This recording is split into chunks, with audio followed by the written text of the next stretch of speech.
San Jose, California. William Karlsson scored one of the most memorable goals of the season against the Sharks last month. The Golden Knights center went one better Monday.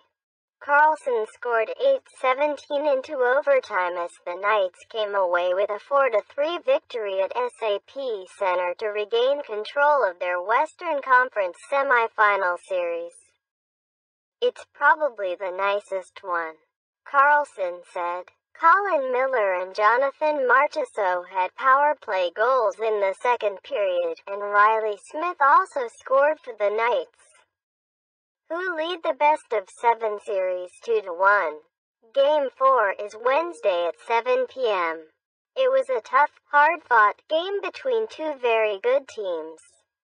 Knights coach Gerard Gallant said, "We were a little disappointed to give up a 2-goal lead in the third period, but we talked about going out there in overtime and winning the hockey game. I thought we competed well and we had some chances on those 2 power plays, but we kept working and we were able to get the win." Goaltender Marc-Andre Fleury finished with 39 saves, including a dazzling glove save on San Jose's Logan Couture moments before Karlsson's goal.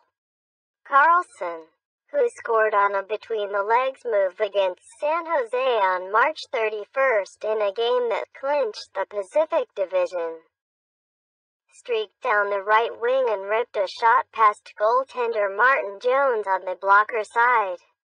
"I just saw the opportunity to get a good scoring chance and to take the shot," Karlsson said. "It was a pretty good shot." San Jose finished with a 42-33 edge in shots on goal but needed 2 goals in the final 12:11 of the third period to force overtime. Evander Kane, who returned from a 1-game suspension for cross-checking Knights center Pierre-Edouard Bellemare in Game 2, wristed a shot that beat Fleury to the glove side at 7:49. Tomas Hertl tied the game with 1:57 remaining on a scramble in front after the Knights failed to clear their own zone. "I think we have a great attitude in here and we don't break down when they tie it up," Karlsson said. "We keep going and I think that's a big strength of our team." Gallant decided to shake up his forward lines after the Game 2 double overtime loss.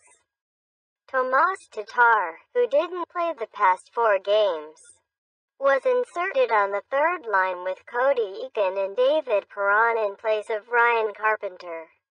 But following a sluggish start, it was the Knights' top 2 lines that turned around the game in the second period, scoring 3 unanswered goals. James Neal found Miller sneaking in the back door for a power play goal that tied the score 1-1 at 9:40 of the period, and the Knights took advantage of a roughing penalty to Hertl to take the lead.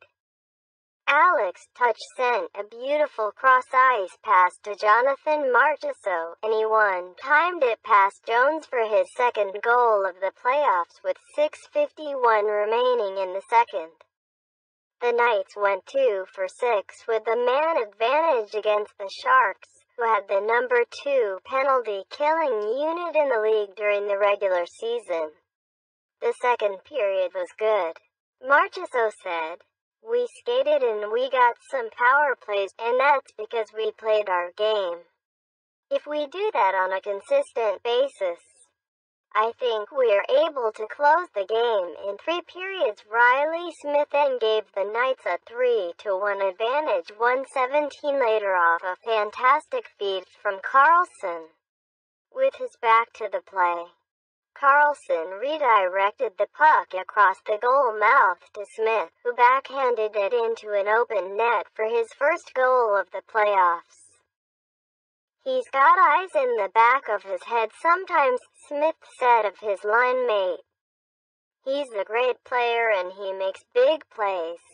The Knights spent the past 2 days talking about the need to get off to a fast start but were outplayed for the majority of the first period and a half.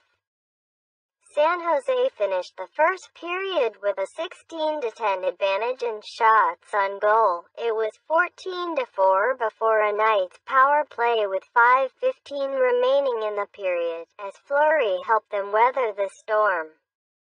Fleury turned away Hertl on the partial breakaway with 12 minutes left in the first and made a series of stops with about 8 minutes remaining after San Jose pinned the Knights in their own zone.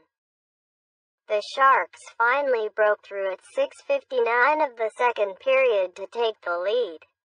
After Mikkel Botka's shot was blocked, the rebound went to Chris Tierney, and he sent a perfect cross-seam pass to Timo Meier, leaving Fleury stranded. "I think we are getting better every game in the series," Sharks coach Peter DeBoer said. "Our game is building. I think we are realizing what we can do that works against them. This series, there's a lot of hockey left to be played."